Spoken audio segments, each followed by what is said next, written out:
Hi, hello, good evening, and welcome.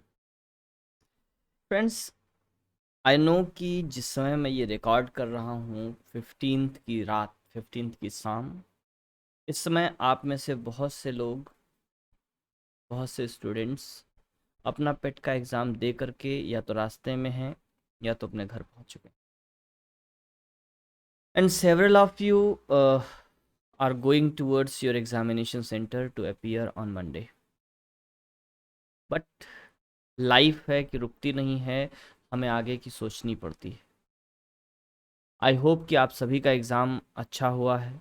जैसा आपने पढ़ाई की थी उसके अकॉर्डिंग आपने बेहतर किया है, बहुत अच्छा किया है.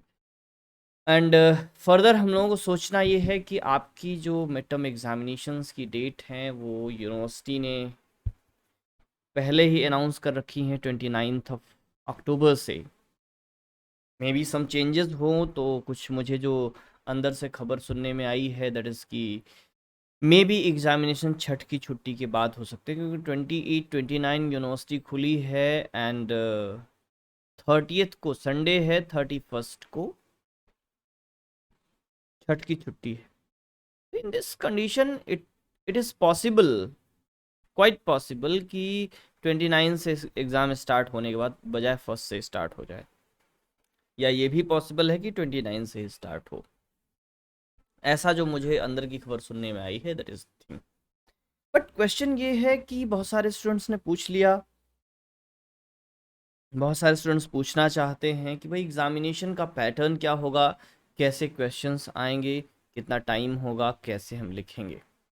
तो I am going to tell in this video about this question. Means आपके एग्ज़ाम का पैटर्न क्या होगा, मिड टर्म का, कितना टाइम आपको मिलेगा, कितने क्वेश्चंस करने होंगे, पूरी बातें इसमें बताएंगे. बस अंत तक वीडियो देखिएगा.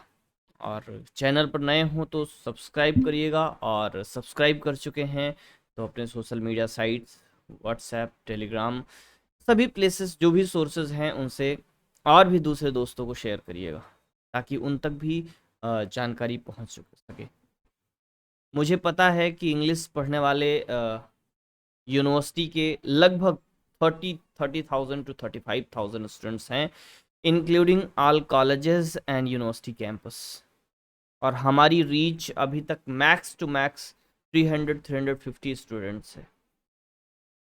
तो उम्मीद करता हूँ कि आप मुझे उन सभी स्टूडेंट्स तक पहुँचाने में मदद करेंगे जो इंग्लिश पढ़ते हैं, जो गोरखपुर विश्वविद्यालय से संबंधित हैं, जिन्हें गोरखपुर विश्वविद्यालय से संबंधित जानकारी और अंग्रेजी विषय से संबंधित जानकारी की आवश्यकता. तो बात करते हैं जिस मुद्दे पर आज बात करना है. देखिए, फर्स्ट क्वेश्चन बहुत ध्यान से अब आगे की बात सुनिएगा. फर्स्ट थिंग इज दैट कि एग्जामिनेशन पैटर्न क्या होगा. पैटर्न का सेंस है कि ऑब्जेक्टिव होगा या डिस्क्रिप्टिव होगा. तो ये जो मिड टर्म एग्जाम होना है आपका, ये आपका डिस्क्रिप्टिव होगा, ऑब्जेक्टिव नहीं होगा. यानी कि इसमें आपको पेन पेपर लेकर के लिखना पड़ेगा. डिस्क्रिप्टिव पेपर होगा आपका. एंड टर्म जो होगा वो ऑब्जेक्टिव होगा, उस पर चर्चा हम लोग बाद में करेंगे. मिड टर्म आपका जो होगा वो डिस्क्रिप्टिव पेपर होगा. 1 घंटे का पेपर होगा जिसमें 6 प्रश्न आएंगे. कितने आएंगे? 6 प्रश्न. ठीक है.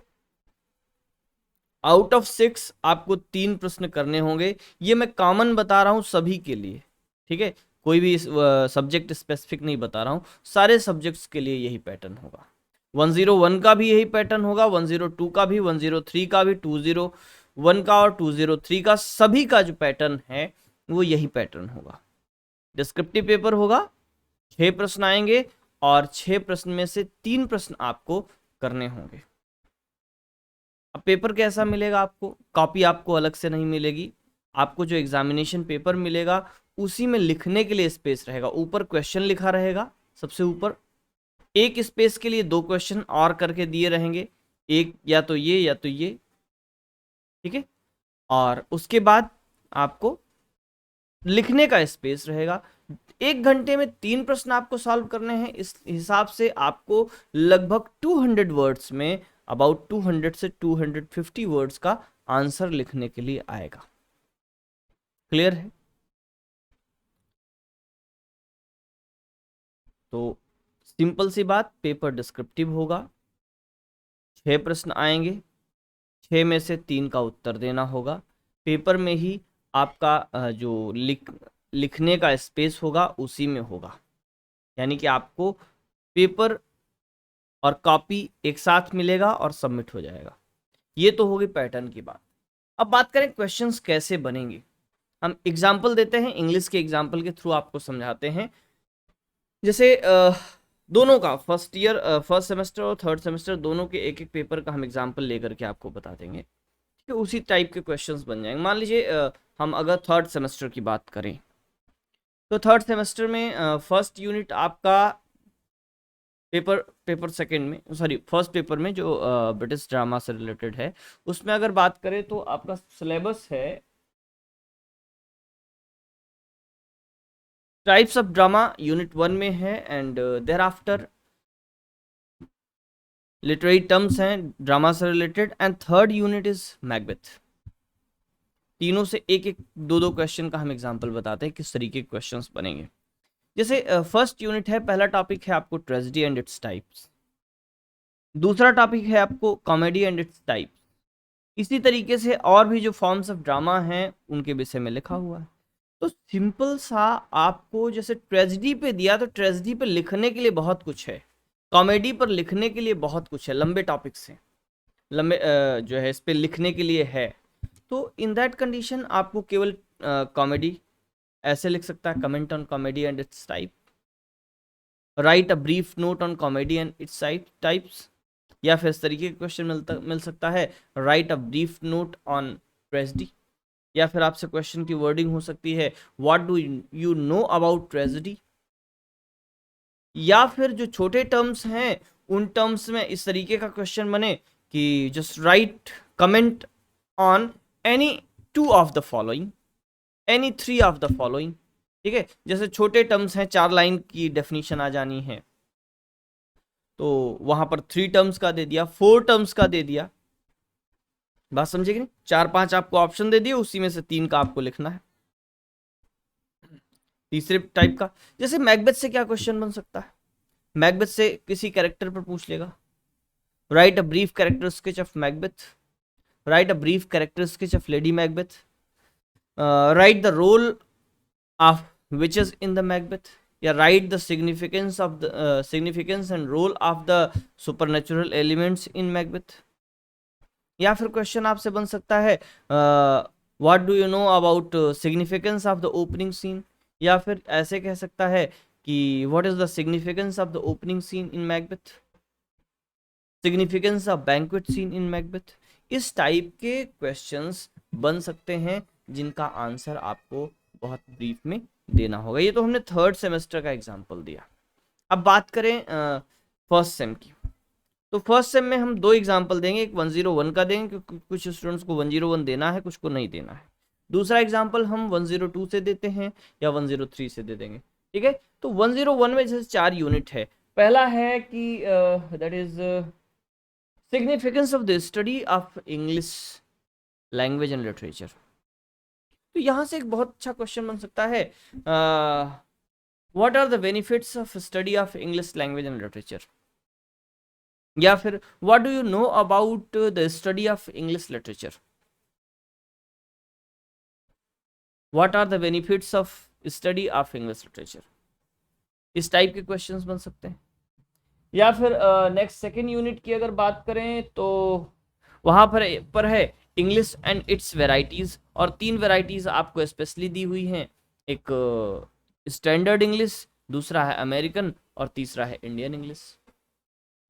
तो आपसे क्वेश्चन बन सकता है what are the features of standard English, या फिर आपसे क्वेश्चन बन सकता है व्हाट इज स्टैंडर्ड इंग्लिश, या फिर क्वेश्चन आपको बन सकता है what do you know about the origin of English language.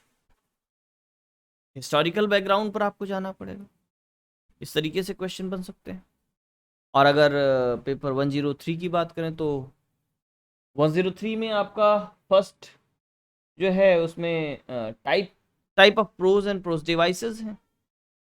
तो पहले में 7 टाइप्स हैं, 2 पार्ट में है, एक में टाइप्स है, उसके बाद डिवाइसेस हैं। तो टाइप्स की बात करें तो वहाँ पर आपको पहले 4 प्रकार जो है दिए गए हैं, biography, autobiography, memoir, travelogue, and there are 3 type of essays दिए गए हैं, that is periodical essay, personal essay and formal essay. तो इनमें से किसी पर एक पर कमेंट लिखने के लिए आपसे कह सकता है कि comment on this genre, comment on biography, comment on autobiography, या फिर आपसे पूछ सकता है what are the differences between biography and autobiography, या फिर क्वेश्चन बन सकता है जो आगे टर्म्स हैं तो उसमें आपसे पूछ सकता है कि comment on any 2 of the following, comment on any 3 of the following, और उनमें से आपको 4-5 टर्म दे दिए, उसमें से आपको 2 पर या 3 पर आपको कमेंट लिखना है। जैसे आपको दे दिया टोन, दे दिया मूड, दे दिया, ठीक है, थीम दे दिया, ठीक है, तो 4-5 आपको ऐसे दे दिए टर्म्स, उन टर्म्स पॉइंट ऑफ व्यू दे दिया, तो इनमें 4-5 आपको दे दिए और उसमें से 2 पर आपको कमेंट लिखना है। या जरूरी नहीं है कि 4-5 दे, या ऐसे कह सकता है कि right brief comments on on the following, और कमेंट लिखने के लिए 2 टर्म दे दे, 3 टर्म दे दे, 4 दे दे, जितना भी दे दे उतने का करना रहे। क्लियर? तो इस तरीके के क्वेश्चन बन सकते हैं। हाँ, जैसे उसके बाद एसे आ जाएंगे, 3rd यूनिट, 2nd यूनिट में एसेज होंगे। तो एसेज में आपको सीधे सीधे जैसे बेकन, तो जैसे आपको सिंपली कह सकता है write a brief critical appreciation of the essay of studies, या फिर आपसे पूछ सकता है what do you know about Francis Bacon, या फिर आपसे क्वेश्चन पूछ सकता है what do you know about the origin of English essays, या फिर आपसे क्वेश्चन बन सकता है कि what do you know about Francis Bacon, या फिर what do you know about Francis Bacon's prose style, या फिर डायरेक्ट आपको इस तरीके से क्वेश्चन पूछ सकता है discuss Francis beckons aphoristic style, he is famous for his aphoristic style. ठीक है, तो इस तरीके के क्वेश्चंस आपसे बन सकते हैं, और 6 क्वेश्चंस होंगे, और 6 में से आपको 3 क्वेश्चंस करने होंगे, 1 घंटे का समय होगा। आई होप आपको समझ आ गया कि किस तरीके के क्वेश्चंस आएंगे, कितनी देर का पेपर होगा, कितना आपको लिखना होगा। यानी कि मान करके चलिए 1 घंटे में आपको 600 से 1000 वर्ड लिखने होंगे। 1 घंटे 1000 वर्ड आप मान करके चलिए, 200 से 250 वर्ड का आंसर होगा, तो 250 वर्ड मान के चलिए, 750 से, या फिर हो सकता है 300 वर्ड का हो। ठीक है, 1 घंटे में 1000 वर्ड्स लिखे जा सकते हैं, नो प्रॉब्लम। तो इन दैट कंडीशन ऐसा भी हो सकता है 300 वर्ड्स के क्वेश्चंस मिल जाएं, तो 200, 250 या 300 वर्ड्स के क्वेश्चंस आपको मिलेंगे। डिस्क्रिप्टिव पेपर होगा, और 6 क्वेश्चंस, 6 में से 3 करने होंगे।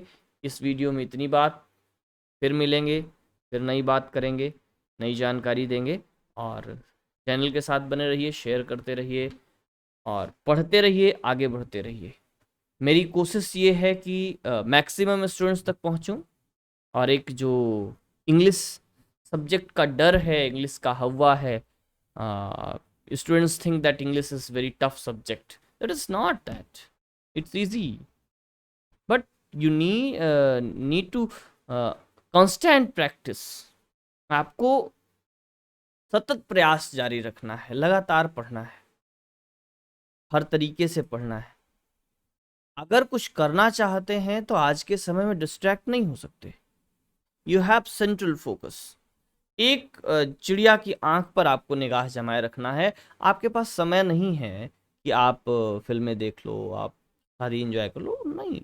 Just do one thing, you have to study. आपका एक टारगेट होना चाहिए कि 6 से 8 घंटे, 10 घंटे की आपकी पढ़ाई हर रोज हो। जो भी सब्जेक्ट आपके हैं सारे मैनेज हों। बीए का सब्जेक्ट आपका तो मैनेज ही हो, साथ ही साथ आपको 2-3-4 चीज़ें एक्स्ट्रा पढ़नी चाहिए। जैसे आपको जीएस पढ़ना चाहिए, आपकी नज़र करंट अफेयर्स पर पड़ी रहनी चाहिए, आपको रीजनिंग पढ़ना चाहिए, ठीक है, आपको इंग्लिश ग्रामर पर फोकस होना चाहिए। ठीक है, इतनी चीज़ें ऐसी हैं जो कि हर एग्ज़ाम में आती ही आती हैं किसी ना किसी तरीके से। सो आप पढ़ते रहिए, हम चीज़ें दिन ब दिन बेहतर करने की कोशिश में हैं। आपके लिए कोर्सेस हमने क्रिएट कर रखा है, जो कि आपको हमारे ऐप पर मिलता है, इंग्लिश योगी ऐप आप डाउनलोड कर सकते हैं। और एंजॉय कर सकते हैं study in a fine manner, in a better manner, in a good manner. तो इस वीडियो में इतना, चलते हैं। अपना और अपनों का ख्याल रखिए, खुश रहिए, मस्त रहिए। नमस्कार, जय हिंद।